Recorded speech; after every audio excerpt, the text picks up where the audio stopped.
Love कुश समीकरण जो कहते हैं, कर्पूरी ठाकुर हुँ, फार्मूला जिसको कहा जाता है, ईबीसी वाला, बिल्कुल, हुँ, नीतीश कुमार उसके संवाहक है, नीतीश कुमार उसका चेहरा है। एंटी इनकम्बेंसी जैसा शब्द कम से कम नहीं दिखाई पड़ता है यहाँ पर। मूल पेशा जो है वो राजनीति है, दूसरे काम तो वो लोग कर लेते हैं। हंसी मजाक में हम लोग ये बात यहाँ पर कहते रहते थे। ऐसे ठंडे चुनाव में कहीं 400 पार वाला जो आश्वस्ति भाव ना आ जाए, तो लोग घर में ना बैठ जाएं, हुँ, ये मुझे लगता है कि बीजेपी के नेताओं का कंसर्न है, जो उनसे हमने बात की। इसीलिए वो बूथ मैनेजमेंट पर जोर दे रहे हैं। टिकटों का बंटवारा हो रहा था, तो इतनी लंबी चौड़ी यहाँ पर एसआईआर को लेकर जो मुद्दा बनाया गया, यात्रा किया गया, उस मुद्दे का क्या हुआ?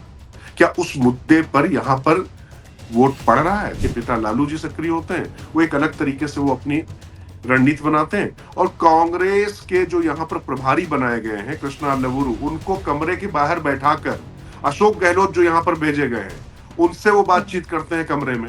अल्लावरू को बाहर बैठाते हैं, कहते हैं भैया सीटें हैं, लो तो नहीं, कोई बात नहीं, टिकट चोर बिहार छोड़। मतलब ये कांग्रेस के अंदर की स्थिति है। कांग्रेस अभी मुझे कमजोर कड़ी नजर आ रही है। वो मुझे बहुत अच्छा करते हुए दिखाई पड़ रहे। पिछली बार भी वो 19 सीटों पर थे। मुझे लगता है कि वो आंकड़ा भी उनके लिए छू पाना इस बार अभी तो बहुत मुश्किल दिखाई पड़ रहा है तृप्ति जी। बाकी अब जैसे चुनाव होता है देख, और उसमें भी 11 जो है, मतलब कांग्रेस -29 अपने आप करके चल रही है। देखिए तृप्ति जी, एक बात आप समझ लीजिए कि माई अगर बहुत मजबूत होता दिखाई पड़ता है, तो बाकी सब हुँ, मिलकर भाई हो जाएंगे। पर यहाँ पर महिलाओं की संख्या बहुत थी नरेंद्र हुँ, मोदी के रोड शो में। मतलब जो मैं पिछले चुनाव देखता चला आ रहा हूं, उसकी तुलना में इस बार महिलाओं की संख्या बहुत ही ठीक वैसा ही रोड शो हुआ जैसा उनकी अपने संसदीय क्षेत्र वाराणसी में हुआ करता था, कि वहां पर महिलाएं आरती लेकर आ जाती थी और सब उनके ऊपर पुष्प वर्षा करती थी। इवन जो मुस्लिम वर्ग की जो महिलाएं हैं, ऐसा मैं आपको जो जानकार लोग हैं जिनकी उनके बीच में एक्सेस है, उनका भी सॉफ्ट कॉर्नर नीतीश के प्रति रहता है। और मैं आपको बताऊं, नीतीश से दिक्कत सीधे मुसलमानों को नहीं है। एक तो ट्रैक रिकॉर्ड, और जो बीच में मैं फिर कह रहा हूं कि शायद आरजेडी 16-17 महीने के लिए बीच में ना ही होती, लोगों ने ये सब चीजें ना देखी होती। मैं एनडीए को एज दूंगा अभी, कम से कम इस प्रथम चरण में। यहाँ हुँ, यहाँ यह है कि हम तो सब सेटल्ड हैं, हमने मन में तय तय कर कर रखा चुके है, हैं। इधर या हाँ, उधर। नमस्कार पांचजन्य में आप सभी का बहुत-बहुत स्वागत है।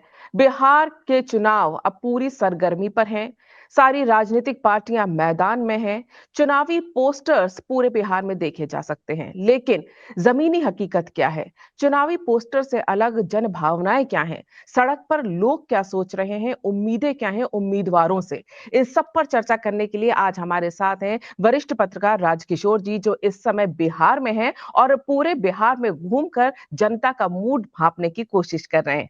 राजकिशोर जी, सबसे पहले तो बहुत-बहुत धन्यवाद। इतने व्यस्त समय में से आपने हमारे लिए ये समय निकाला है। नहीं इसके नहीं, लिए पहले आभार। तो हम आपका धन्यवाद देते हैं। बिहार में आप घूम रहे हैं, पहले चरण के चुनाव होने वाले हैं, 121 सीटों के चुनाव होने वाले हैं। अभी माहौल कैसा है वहाँ पर?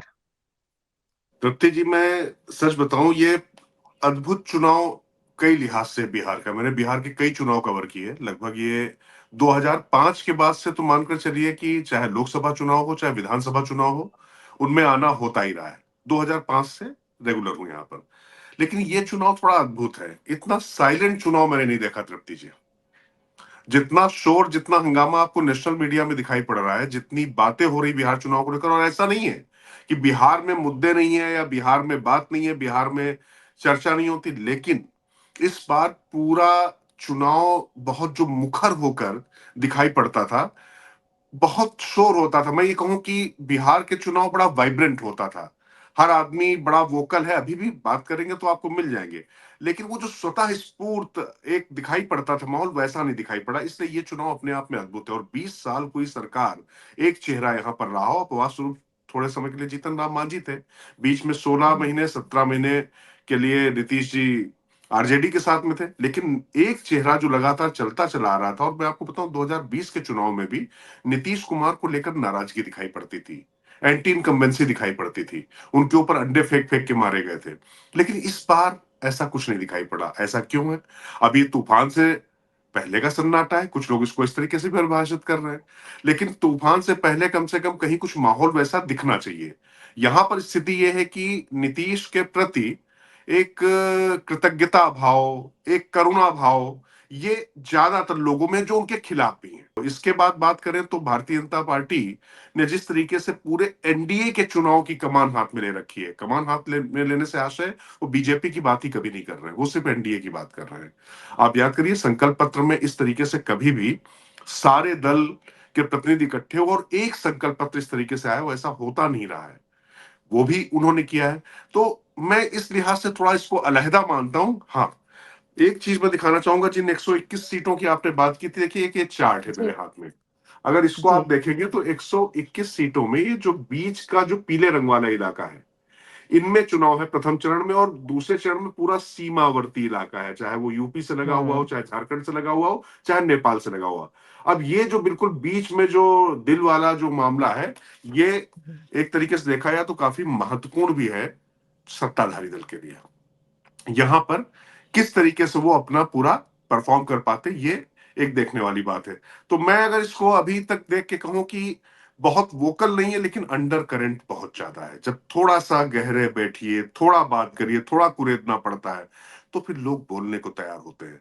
ऐसे लगेगा कुछ हो ही नहीं रहा है। मैं आपको बताऊं कि प्रचार की गाड़ियां, अभी बड़े मजे की बात है, एक बड़े नेता थे, वो अभी बैठे होते बात कर रहे थे, बोले कि यार चुनाव कहीं दिखाई नहीं पड़ा, चक्कर क्या है। बोले मैं निकला तो मुझे लगा चलो कहीं भोंपू से आवाज आ रही, मैं खुश हो गया, चलो कम से कम एक गाड़ी तो दिखाई पड़ी। फिर बाद में पता चला कि वो पुलिस की गाड़ी है, वो कह रही कि वाहन किनारे करो, वो भी नहीं दिखाई पड़ रहा है। तो कहने का मतलब ये है कि जो होर्डिंग, अब वो बिहार में बहार है, नीतीश कुमार है, या तेजस्वी भव, इस तरीके की जो तमाम चीजें जो दिखाई पड़ती थी, उसकी तुलना में मतलब इस बार थोड़ा सा सन्नाटा है। तो अंडर करंट ज्यादा है तृप्ति जी, अभी तक के माहौल को लेकर अगर मैं बात करूं आपसे तो। बिल्कुल, जब ये अंडर करंट ज़्यादा होता है, तो फिर नतीजे भी काफ़ी चौंकाने वाले भी आ जाते हैं। हमने जितने भी अभी तक चुनाव देखे हैं। एक बात जो आपने बताई, उसमें बड़ी हैरानी की बात ये है, जो बिहार के मतदाता होते हैं, वो हमेशा हमने देखा है कि राजनीतिक तौर पे चाहे वो शिक्षित हों, अशिक्षित हों, बच्चे हों, बड़े हों, वो बहुत सतर्क रहते हैं, जागरूक रहते हैं और साथ ही साथ जिस तरह से अभी आप बोल भी रहे थे, वोकल भी रहते हैं। इस बार ये जो चुप्पी है, ये चुप्पी क्यों है? क्या जो एक तरफ एनडीए का दावा ये है कि सुशासन रहा है, तो कोई एंटी इनकम्बेंसी नहीं है और दूसरी तरफ जो महागठबंधन है, विशेष तौर से अगर हम आरजेडी की बात करें, तो वो ये कह रहे हैं कि जो जिस तरह के आरोप लगा रहे हैं, भ्रष्टाचार और विकास को लेकर जो बात कर रहे हैं, रोजगार को लेकर जो बात कर रहे हैं, उसे लेकर उनके अपने दावे हैं। लेकिन जो बिहार की जनता जो चुप बैठी है, वो आखिर सोच क्या रही है? क्या वाक़ई में वहाँ एंटी इनकम्बेंसी है या नहीं है? ये एक ऐसा सवाल है जो काफ़ी हद तक एक आकलन कर सकते हैं हम कि बिहार क्या सोच रहा है। देखिए तृप्ति जी, एक चीज मैं आपसे कहूंगा कि एंटी इनकम्बेंसी जैसा शब्द कम से कम नहीं दिखाई पड़ता है यहाँ पर। क्योंकि जब आप किसी से यहाँ पर बात करते हैं तो एक मुद्दा है सिर्फ जिस पर मौजूदा सत्ताधारी दल को लेकर बात की आती। बाकी देखिए विपक्ष तो नैरेटिव बनाएगा, विपक्ष वहां चुनाव लड़ने निकला है, और विपक्ष का काम है, वो अपनी बात करेगा, उसमें कोई दिक्कत नहीं है। लेकिन सिर्फ एक मुद्दा अगर मैं कहूं कि जो नीतीश कुमार की सिल्वर लाइनिंग के बीच में अगर एक ही धब्बा अगर आता है तो वो पलायन और रोजगार को लेकर। लेकिन सवाल यह है कि आपने पुराने मानदंड या मानक स्थापित क्या किए हुए थे, कंपैरिजन तो होगा ना। आप कहते हैं कि उप मुख्यमंत्री रहते हुए हमने इतनी नौकरियां दे दी, तो अगर आपने उप मुख्यमंत्री होकर इतनी नौकरियां दे दी, तो क्या मुख्यमंत्री वहां पर क्या सिर्फ जो है डमी बैठे हुए थे? ऐसा तो नहीं था। क्रेडिट जाएगा मुखिया को, नौकरियां जो दी तो नीतीश कुमार से वो क्रेडिट आप नहीं छीन सकते। लेकिन और तेजस्वी उप मुख्यमंत्री तो कोई संवैधानिक पद भी नहीं होता, बिना मुख्यमंत्री के अप्रूवल के कैसे हो सकता है? हाँ हाँ, वो तो मंत्री हैं, कैबिनेट के जैसे अन्य हुँ, सदस्य होते हैं, उसमें जो है आप एक नहीं चार चार पांच पांच मुख्यमंत्री बना दीजिए, जैसा कि इस बार हुँ, महागठबंधन में लग भी रहा है कि जितने दल है हुँ, सबसे शायद एक एक उप मुख्यमंत्री हो जाएगा, इस तरीके की बातें कही जा रही है। हालांकि उन्होंने सन ऑफ मल्ला जो अपने आप को कहते हैं, मुकेश सहनी, उनको वीआईपी पार्टी वाले उनको घोषित किया है। तो यहाँ हुँ। पर ये जो एक मुद्दा है कि नीतीश कुमार को लेकर, बल्कि महिलाओं में अब 10,000 रुपए जो दिए गए हैं, नीतीश की चुप्पी को लेकर, कि एक सबसे बड़ा मुद्दा, सबसे बड़ा कंफ्यूजन एनडीए के खिलाफ जो जा रहा था या जा सकता था, कि नीतीश को अगली बार हटा देगी भाजपा। तो नीतीश के साथ में एक बड़ा वर्ग है जो जुड़ाव महसूस करता है। और मैं आपको एक बात बताऊं, महिलाओं में खास तौर से नीतीश को लेकर बहुत सहानुभूति है, उनको लेकर एक कृतज्ञता भाव जो मैंने आपसे कहा था वो है। वही हुँ, बात उनकी जब नरेंद्र मोदी के साथ में जुड़ते हैं तो ये दोनों एक दूसरे को कहते हैं कॉम्प्लीमेंट करते हैं, ये होता दिखाई पड़ता है यहाँ पर। तो नीतीश के अब ये 10,000 डेढ़ करोड़ महिलाओं के पास 10,000 रुपए पहुंचे हैं। अब लोग इसको कैश फॉर वोट भी कह सकते हैं, कुछ भी कह सकते हैं, लेकिन इसकी आलोचना करने की हिम्मत विपक्ष के पास भी नहीं, क्योंकि उनको मालूम है जैसे ही वो इसकी आलोचना करेंगे तो कहेंगे देखिए लोगों को कुछ मिल रहा तो इनको दिक्कत है। अच्छा, उनकी भी घोषणाएं ऐसी है। तेजस्वी ने सीधे सीधे कह दिया कि हर घर से एक सरकारी नौकरी हम देंगे। अच्छा, बिहारी जो है वो मैं बार बार कहता हूँ, पिछली बार भी मैंने आपसे कहा था कि बिहार के लोगों का मूल व्यवसाय, मूल पेशा जो है वो राजनीति है। दूसरे काम तो वो लोग कर लेते हैं। हंसी मजाक में हम लोग ये बात यहाँ पर कहते रहते थे, खासतौर से जी। इसमें यूपी का भी बड़ा हिस्सा जोड़ते हैं। तो अब उनको ये मालूम है कि भाई इतने दिनों में, और रही सही कसर प्रशांत किशोर पूरी कर देते हैं। वो कहते हैं कि भाई कुल मिला के 17 लाख कुल नौकरियां हैं परमानेंट, उसमें से और जोड़ लीजिए संविदा और तदर्थ कर्मचारियों की तो वो 25-26 लाख होते हैं, और आप 20 महीने में सीधे सीधे 2.5 करोड़ नौकरियां दे देंगे। तो ये तो मतलब अभी किसी को संभव नहीं दिखाई पड़ता है। कांग्रेस के हम कन्हैया अगर कुमार, जी, जी, जी, जी, आप मैं कह अपनी रहा हूँ बात पूरी कर लीजिए। जी। कांग्रेस के कन्हैया कुमार से पूछा जाता है तो वो कहते हैं कि हम वो जो है प्राइवेट में सरकारी नौकरी दे देंगे। उनका तो एक अलग ही अंदाज चलता है, वो तो क्या कहें उसके बारे में। तो इस तरीके की चीजें चल रही हैं तृप्ति जी, लेकिन मुझे लगता है कि अभी ये जो अंदर खाने कौन कितना अच्छा मैनेजमेंट कर लेता है, कौन अपने वोटरों को बाहर निकाल पाता है, ये महत्वपूर्ण है। मुझे लगता है कि एनडीए की जो सबसे बड़ी चुनौती होगी, ऐसे ठंडे चुनाव में कहीं 400 पार वाला जो आश्वस्ति भाव ना आ जाए, तो लोग घर में ना बैठ जाएं। हुँ, ये मुझे लगता है कि बीजेपी के नेताओं का कंसर्न है, जो उनसे हमने बात की, इसीलिए वो बूथ मैनेजमेंट पर जोर दे रहे हैं। जबकि ये तय है कि जो लोग सत्ता में नहीं है, वो भले ही उतना मुखर और प्रखर न दिखाई पड़ रहे हो, रणनीतिक वो भी हो सकता है, क्योंकि जैसे वो दिखाई पड़ते हैं तो काउंटर पोलराइजेशन दिखाई पड़ता है, तो वो एक रणनीतिक भी हो सकता है। तो ये चुनाव बड़ा दिलचस्प है, मैं तृप्ति जी ये कह सकता हूं आपसे। आपने महागठबंधन की हम जब बात कर रहे थे, आपने अभी कांग्रेस का ज़िक्र किया, तो महागठबंधन के जितने भी दल हैं, ऐसा नहीं होता चाहे एनडीए हो, चाहे महागठबंधन हो, जब आप कई दलों के साथ मिलकर कोई गठबंधन बनाते हैं, तो कहीं न कहीं आपके आप सहमति मिलती है, कहीं नहीं मिलती है। होते हैं थोड़े से मतभेद होते हैं।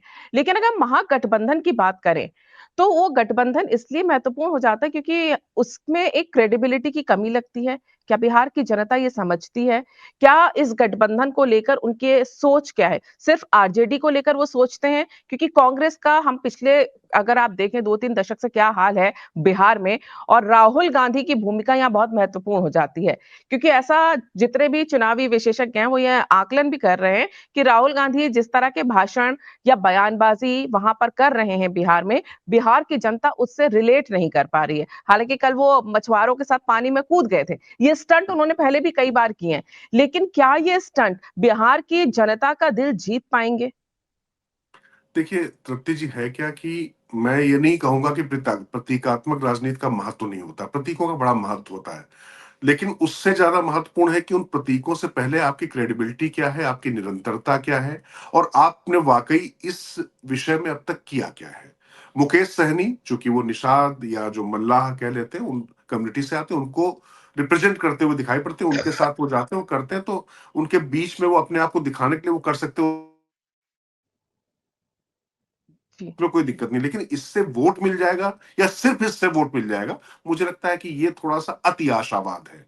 सिर्फ बात हम्म। इससे नहीं बनती, असली बात ये है कि क्या एक गठबंधन में एक दल दूसरे दल को किस तरीके से कॉम्प्लीमेंट कर रहा है, कैसे अपने वोट ट्रांसफर करा पा रहा है, ये महत्वपूर्ण है। उसके लिए ज्यादा जरूरी है कि सिर्फ दल नहीं मिले, दलों के दिल भी मिले। जब ऐसा होता है तब होता है। अच्छा, दूसरा क्या है कि सत्ता में आना है कांग्रेस को भी, सत्ता में आना है आरजेडी को भी। आरजेडी ने ही कांग्रेस का सारा वोट बैंक लिया है, और कहीं ना कहीं अंदर खाने ये सब चीजें चलती रहती हैं। लेकिन अब उनको लगता है कि भाई 2 दशक हो चुके हैं, यहां पर सत्ता से हम सभी लोग बाहर हैं, तो जो मौजूदा लोग हैं, एक स्वाभाविक राजनीतिक प्रक्रिया है कि उसके एक एंटी कोई न्यूक्लियस बनता है, उसके इर्द गिर्द तमाम दल इकट्ठे होते हैं, तमाम अपने वैचारिक मत मतांतर के बावजूद।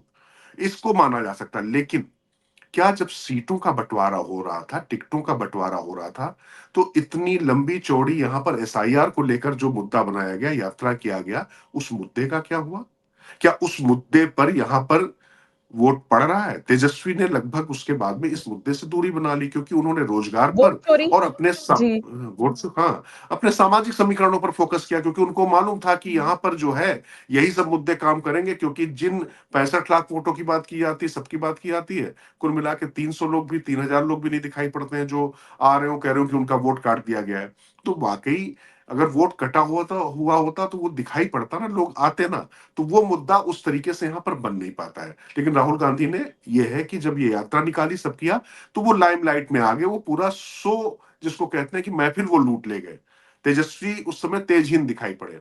लेकिन फिर तेजस्वी के पिता लालू जी सक्रिय होते हैं, वो एक अलग तरीके से वो अपनी रणनीति बनाते हैं। और कांग्रेस के जो यहाँ पर प्रभारी बनाए गए हैं, कृष्णा लवुरु, उनको कमरे के बाहर बैठाकर, अशोक गहलोत जो यहाँ पर भेजे गए हैं, उनसे वो हम्म। बातचीत करते हैं कमरे में। अल्लावरू को बाहर बैठा लेते हैं, कहते हैं भैया ये सीटें हैं, लो तो नहीं, कोई बात नहीं। मैं कह रहा हूं कि 243 सीटों पर 254 प्रत्याशी खड़े हो चुके हैं। अब ऐसी स्थिति में भले ही ये क्लेम करें कांग्रेस के और राजद के रणनीतिकार, कुछ सीटों पर इस फ्रेंडली फाइट से उनको फायदा हो रहा है। और मैं मानता हूं हम्म। कि जैसे विक्रम एक सीट है, उस पर इस तरीके की परिस्थितियां बननी कि उनको फायदा हो सकता है। लेकिन जो ओवरऑल परसेप्शन जा रहा है, कांग्रेस पिछली बार भी कमजोर कड़ी निकली थी, जो सत्ता में नहीं आ पाई, महागठबंधन या वो हम्म। जो इंडी ब्लॉक जो बात करते हैं। इस बार भी कांग्रेस को उन्होंने ज्यादातर हारी हुई सीटों में, जो 32 सीटों में कह रहे थे सबको बंटवारा किया जाए, जो नहीं रहे, उनमें भी 29 कांग्रेस को ही थमा दी। और उसमें भी 11 जो है, मतलब कांग्रेस -29 अपने आप करके चल रही है। फिर उनके यहाँ सदाकत आश्रम के उनके ऑफिस में आप देखिए, उन्होंने नारा दिया था राहुल ने कि वोट चोर गद्दी छोड़। यहां पर नारा कांग्रेस के पुराने विधायक, सांसद और तमाम जो उनके मौजूदा पदाधिकारी एआईसीसी के हैं, पीसीसी के हैं, वो तख्ती लेकर बैठे थे कि टिकट चोर बिहार छोड़। मतलब ये कांग्रेस के अंदर की स्थिति है। तो अब कांग्रेस में बाद में वो अपनी कोशिश कर रहे हैं। पिछली बार 71 में 19 सीटें थी, इस बार 61 सीटें हैं, उसमें भी 9 में फ्रेंडली फाइट सो कॉल्ड हो रही है, 8-9 में। और इसके बाद आप मानकर चल सकते हैं कि पिछली बार से बेहतर तो स्ट्राइक रेट नहीं हो सकता, क्योंकि 29 तो 32 वाली सीटें है ना, और उसमें भी हम्म। आपस में भी लड़ रहे हैं, और कांग्रेस के अंदर भी असंतोष हो गया है।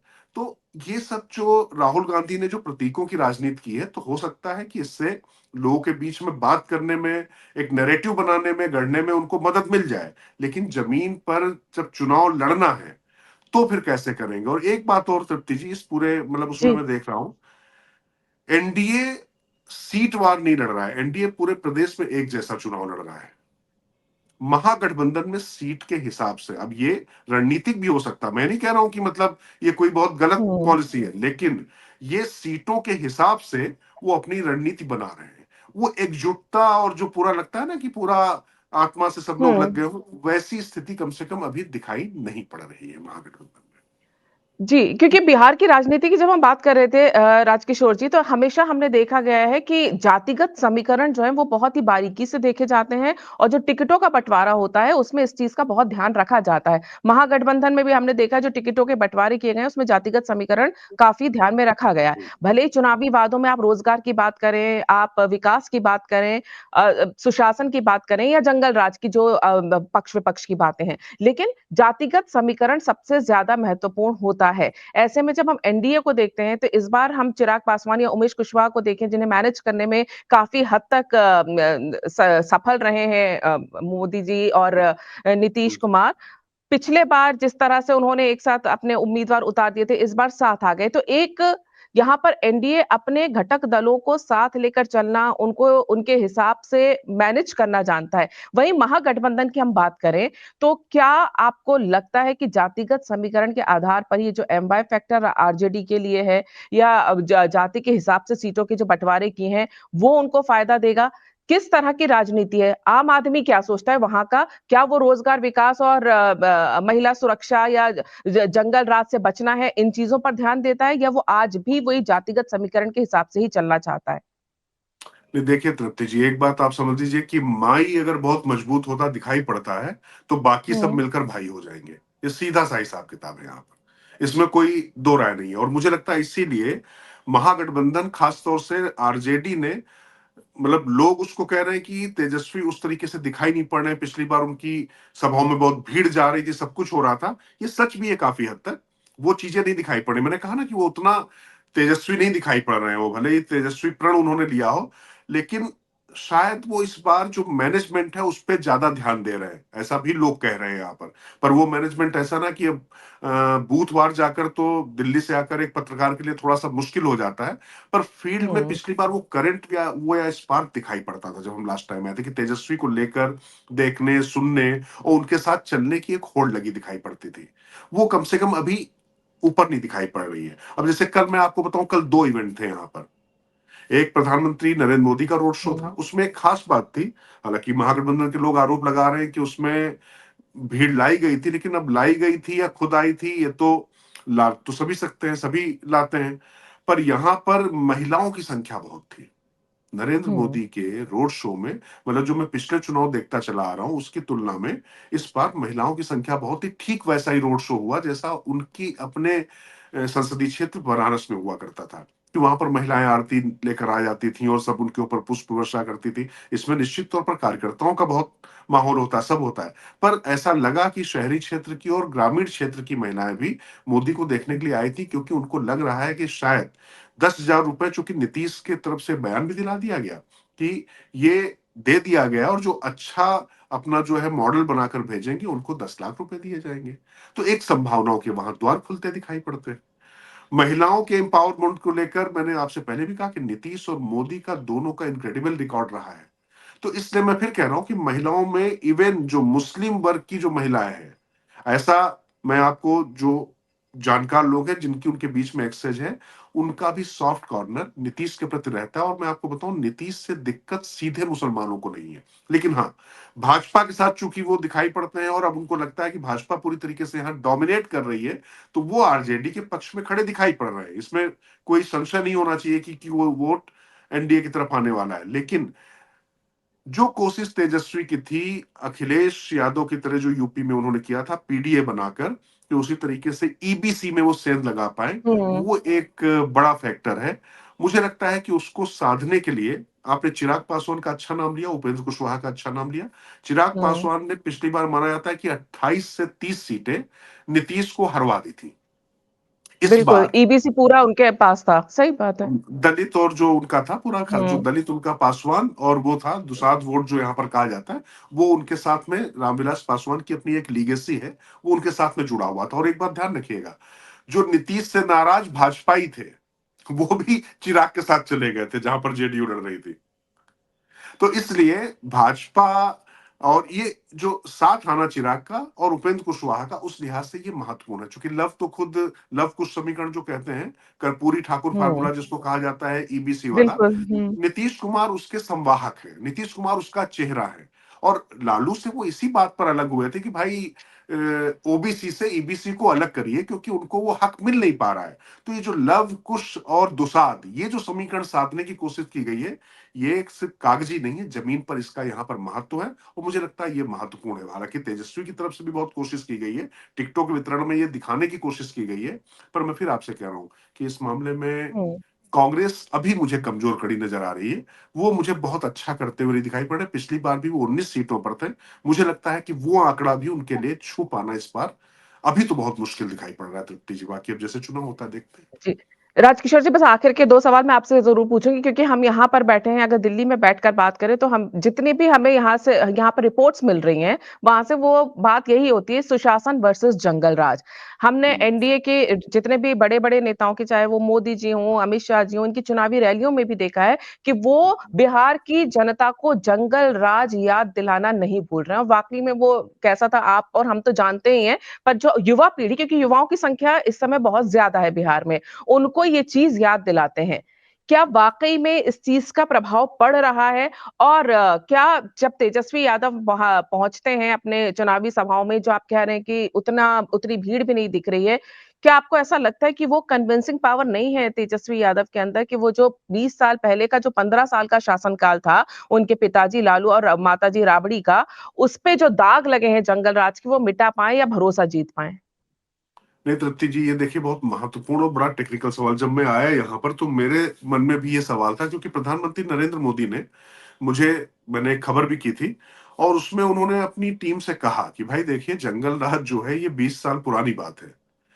इस 20 साल पुरानी बात के भरोसे अगर सिर्फ आप आगे चलेंगे तो फिर दिक्कत होगी। जो नई पीढ़ी है, हुँ, जिसको जेन जी कहते हैं, वो शायद इससे बिल्कुल। कनेक्ट क्या उस तरीके से कर पाएगी। तो इसको लेकर मंथन हुँ, हुआ, तो ये हुआ कि कनेक्ट इस तरीके से करना होगा, क्योंकि 16 महीने और 17 महीने नीतीश के साथ में आरजेडी की सरकार रह चुकी थी। तो वो एक उसकी झलक, ऐसा बीजेपी और जेडीयू के लोग उसको स्थापित करने की कोशिश करते हैं। और जो दिखाई पड़ता है कि हुँ, थानों में कैसे हस्तक्षेप लालू प्रसाद यादव का बढ़ गया था, कि अमुक को यहाँ पर एसपी लगाओ, अमुक को यहाँ पर थानेदार लगाओ। इस तरीके की चीजें शुरू हो गई थी। थानों में मुरैठा बांध कर और लठ लेकर लोगों ने बैठना शुरू कर दिया था। तो ये जैसे ही चीजें होती, तो मैं फिर आपको बताऊं, बिहार के लोगों के मन में बड़ी कसक है कि भाई, हम जो नीतीश का जो 5 से 10 वाला जो पहला शासनकाल था, वो स्वर्णिम काल माना हुँ, जाता है। वो गति अगर निरंतर रहती तो शायद बिहार और ज्यादा उत्तरोत्तर प्रगति करता। पिछले कुछ दिनों में जब नरेंद्र मोदी ने जब यहाँ पर ज्यादा ध्यान दिया, तो बहुत सारी चीजें हुई। नालंदा विश्वविद्यालय और तमाम चीजें उन्होंने करने की कोशिश की है। मैं पटना को भी बदलते हुए देख रहा हूं, लेकिन क्या जो अन्य प्रदेशों की राजधानियां हैं, पटना क्या उसके इक्विवेलेंट है, ये सब चर्चा है।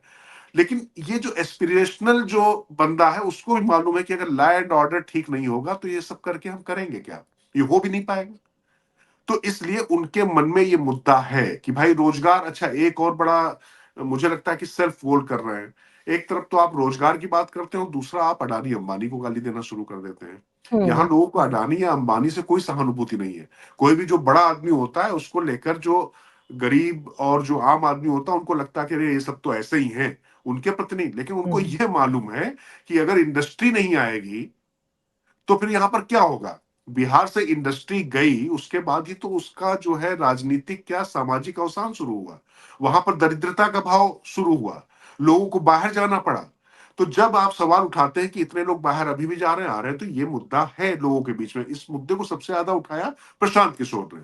प्रशांत किशोर एक ऐसी कड़ी है जिनका ऐसा माना जा रहा था कि उनके साथ ऐसा वोट आएगा, शहरी या जो एस्पिरेशनल वाला होता, जो भाजपा को नुकसान पहुंचाता दिखाई पड़ेगा।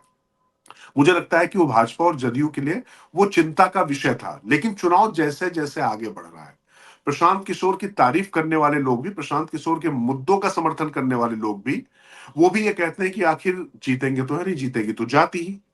ये अभी भी एक हुँ, अनफॉर्चुनेट तथ्य है, और ये सत्य है कि सब जानते हैं कि यहाँ पर सामाजिक समीकरण इस तरीके से। क्योंकि मैं एक बात कहूं कि मुद्दों को अगर सही मायने में किसी ने चुनाव से पहले बनाकर एक माहौल बनाया, वो पीके ने बनाया था, प्रशांत किशोर ने बनाया था। लेकिन खुद जैसे बिल्कुल। ही चुनाव लड़ने से उन्होंने अपने आप को इनकार किया, विड्रॉ किया, बोले भाई ये तो भाग गया।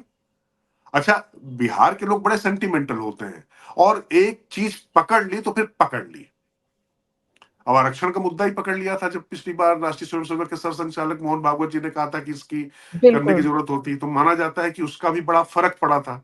हालांकि वो हुँ, कॉम्बिनेशन ऐसा था कि वो ना भी बोलते तो ऐसा समझ में आता कि शायद बहुत फर्क नहीं पड़ने वाला था। और हमें ये नहीं भूलना चाहिए कि पिछली बार जो मत प्रतिशत में 10-12 हजार वोटों का ही अंतर था, लेकिन तब चिराग पासवान अलग लड़े थे। ये नहीं भूलना चाहिए, उपेंद्र हुँ, कुशवाहा अलग लड़े थे, ये नहीं भूलना चाहिए। तो मुझे लगता है कि इस बार कम से कम धरातल उनका मजबूत दिखाई हुँ, पड़ता है। महागठबंधन अभी उस तरीके से आपस में लड़कर उसका मैसेज तो ठीक नहीं गया है। तो जो आपने जंगल राज की बात कही, इन सबके बीच में वो जंगल राज का इशू भी आता है कि भाई अगर ये आते हैं तो हमारा विकास भी रुकेगा, और कम से कम हम उत्तरोत्तर प्रगति के पथ पर बढ़े। क्योंकि देवेंद्र फडणवीस अगर आते हैं यहाँ पर महाराष्ट्र के मुख्यमंत्री, और वो कह देते हुँ, हैं कि भाई आपने जो बिहार वालों ने तो जो है मैरिन ड्राइव जो है मुंबई से अच्छा बना दिया है, तो भाई हाँ, लोगों को अच्छा लगता है। हाँ, आ, तो हाँ, ये सब चीजें ना, मैंने कहा बिल्कुल। कि ये थोड़ा अपेक्षाओं और आकांक्षाओं का जो मसला है, उनको भी लगता है कि हाँ। भाई अगर लॉ एंड ऑर्डर खराब होगा तो उनके लिए दिक्कत होगी। बिल्कुल, लेकिन आपने जब बात की ना प्रशांत किशोर की, जब चुनाव से पहले काफ़ी उनकी हवा थी। ऐसा लग रहा था कि जन स्वराज पार्टी जो है, एक तीसरे विकल्प के रूप में बिहार में दिख सकती है। लेकिन जैसे-जैसे चुनाव करीब आ रहे हैं, वैसे-वैसे जन स्वराज पार्टी, विशेष तौर से अगर हम पीके की बात करें, तो उनकी एक क्रेडिबिलिटी, एक्सेप्टेंस जो है बिहार की जनता के बीच में उतनी नहीं है। हो सकता है इस बार के चुनाव में थोड़ा खाता वो खोल लें, लेकिन जो आप बात कह रहे थे ना, उसकी वजह एक ये भी होती है कि जब पीके ने बात शुरू की थी, बहुत अच्छे मुद्दे उठाए थे, जब उन्होंने अपनी यात्रा शुरू की, जो जो जेन्युइन मुद्दे थे। लेकिन जैसे चुनाव से पीछे हट जाना, खुद चुनाव ना लड़ना, और दूसरा जो आप कह रहे हैं, अगर आप मदरसों में जाके, आप मुसलमानों के एरिया में जाके आप उन्हीं की तरह बात करने लगेंगे, तो आप एक तरह से उसी रंग में रंग गए। तो वो भी जानते हैं पीकेबी के चुनाव में सिर्फ ये बातें बिहार के चुनाव में नहीं चलेंगी, बिहार की जनता को जानते हैं और बिहार की जनता भी जानती है कि तीसरा विकल्प बनना अभी उनके लिए संभव नहीं है क्योंकि जातिगत समीकरण बहुत ज़्यादा है। पर एक महत्वपूर्ण बात मैं आपसे ज़रूर समझूँगी कि महिलाओं की आपने जो बात की थी, आपको याद होगा चाहे पिछले लोकसभा चुनाव हो, चाहे पिछले विधानसभा चुनाव हो, विशेष तौर से बहुत इंटीरियर की जो महिलाएँ हैं, जहाँ पर उतने हम पत्रकारों की भी पहुँच नहीं होती है, उन महिलाओं ने सारा खेल बदला था। बिहार की महिलाओं के लिए आज भी जो उनको पैसा दे रही है सरकार, वो एक अलग बात है, लेकिन सुरक्षा का मुद्दा भी बहुत बड़ा है। क्या वहाँ की महिलाएँ इस बात से अवेयर हैं कि अगर एक बार फिर से महागठबंधन या आरजेडी की सरकार आती है, तो 6 बजे के बाद घर के अंदर बैठना पड़ेगा? नहीं देखिए, ये तो आप मानकर चलिए कि इस इमेज को बदलने के लिए तेजस्वी ने बहुत कोशिश की। वो भी लॉ एंड ऑर्डर का ही मुद्दा उठा रहे हैं। नीतीश हुँ, के कार्यकाल में क्या हो रहा है, लेकिन यहाँ दिक्कत दूसरी आ रही है। एक तो ट्रैक रिकॉर्ड, और जो बीच में मैं फिर कह रहा हूं कि शायद आरजेडी 16-17 महीने के लिए बीच में ना ही होती तो लोगों ने ये सब चीजें ना देखी होती। जैसे ही रैली निकलती है या कुछ होता है तो उसका कुछ असर दिखाई पड़ने लगता है। तो वो एक मुद्दा यहाँ पर लोगों को बन जाता है, लोगों के ज़हन में होता है कि, और महिलाओं की जिनकी आप बात कर रही, महिलाओं को सिर्फ जी, अपनी सुरक्षा की चिंता नहीं होती तृप्ति जी। वो जी। माँ है, बहन है, पत्नी है, बेटी है, उसको लगता है कि हुँ, उसका पिता, उसका भाई, उसका बेटा या उसके बाबा-दादा घर सुरक्षित पहुँच पाएँगे। वो तो घर हुँ, में एक बार रह सकती है। तो ये जो एक चिंता हो, इसके साथ दूसरा ये कि क्या हमें जो अपने पति, बेटे, भाई से अलग रहने के लिए हुँ। अभिशप्त होना पड़ता है, और वो साल में 1 बार या पलायन 2 की वजह साल से, में 1 जी। बार आते हैं, तो क्या अगर हुँ, ये परिस्थिति रही तो क्या हम नहीं आएँगे? तो महिलाओं के साथ, अच्छा एक बात और कही जाती है, महिलाओं ने यहाँ जी, पर तमाम लोगों से, आपने तमाम उनकी बाइट वायरल हुई, आपने देखा होगा कि महिलाएँ जी। पुरुषों की तरह कृतज्ञ नहीं होती हैं, वो कहती हैं, हम थैंकलेस नहीं होते हैं। हम एक बार अगर हमारे साथ किसी ने किया है तो हम उसका जो उदारता है या जो उसका जो एहसान है उसको हम चुकता करते हैं, तो हम एहसान फरामोश नहीं है। इस तरीके की बातें भी उनके बीच में चलती है, और ये सच है कि महिलाएं अगर किसी पर स्नेह अपना लुटाती हैं तो उसके बाद फिर उनसे उसको छीन पाना असंभव हो जाता है। और मैं फिर कह रहा हूं कि इस लिहाज से नीतीश कुमार, उन्होंने चाहे जो भी हुँ। किया हो, इस मामले में वो सौभाग्यशाली कम से कम मुझे दिखाई पड़ रहे हैं। युवाओं के बीच में मुझे जरूर एक अलग राय दिखाई पड़ी नौकरी को लेकर, और कुछ लोगों पे जो लाठीचार्ज हुआ है, लेकिन कम से कम महिलाओं में जो उनके खिलाफ भी हैं, वो उनके प्रति सम्मान का भाव रखती हैं। बिल्कुल और अंत में एक सवाल यही कि पहले चरण के चुनाव होने वाले हैं, चुनावी सर्वों के हिसाब से जो तस्वीर आपको दिख रही है वहाँ पर वो क्या है? नहीं देखिए, मतलब मुझे ऐसा लग रहा है कि तृप्ति जी, मैं एनडीए को एज दूंगा अभी, कम से कम इस प्रथम चरण में अभी जी। एज दूंगा, क्योंकि उसका एक सबसे बड़ा कारण है क्योंकि चुनाव में वोटों का सामाजिक समीकरण यहाँ इतने कॉम्प्लिकेटेड है। उसके बीच में सबसे इंपॉर्टेंट ये है कि कौन ज्यादा अच्छा प्रबंधन कर पाता है। और ये मानना पड़ेगा कि जब गृह एवं सहकारिता मंत्री अमित शाह चाणक्य की धरती पर खुद चाणक्य बनकर बैठे हुए हैं और लगातार एक एक चीज को देख रहे हैं, तो इससे थोड़ा सा पलड़ा भारी दिखाई पड़ता है। और मैं फिर कह रहा हूं कि जनता के मन में कई बार ऐसी चीजें होती हैं जो पकड़ पाना, पढ़ पाना मुश्किल हो जाता है, परंतु जितना मैं इस चुनाव को देखकर समझ पा रहा हूं, ऐसी कोई अंडर करंट में ऐसी कोई वेव नीतीश के खिलाफ नहीं है, तेजस्वी के पक्ष में नहीं है। और मैं ये भी कहूंगा कि उसी तरीके से मतलब महागठबंधन के खिलाफ भी उनके प्रति कुछ है नहीं, मतलब ऐसा खिलाफ अभी कुछ नहीं है, परंतु हाँ कहीं ना कहीं एक जो एब्स्ट्रैक्ट में, जो सब कॉन्शियस में लोगों के एक जंगल राज की जो छवि बनी हुई है और उसकी जो झलक बीच बीच में दिखाई पड़ जाती है, उससे लोग डरते हैं। बस एक ही चीज है कि नीतीश कुमार मुख्यमंत्री बनाए जाएंगे कि नहीं बनाए जाएंगे, इस मुद्दे को महागठबंधन स्थापित करने की कोशिश कर रहा है, जिसकी काट प्रधानमंत्री नरेंद्र मोदी, अमित शाह, खुद जेडीयू के नेता कर रहे हैं। ये अगर कंफ्यूजन रहता है तो वो दिक्कत हो सकती है एनडीए के लिए, लेकिन मुझे लगता है कि उसको दूर करने की कोशिश की गई है। तो ये मुझे लगता है कि अब तक का जो मेरा अपना अनुमान है तृप्ति जी, वो यही दिखाई पड़ता है।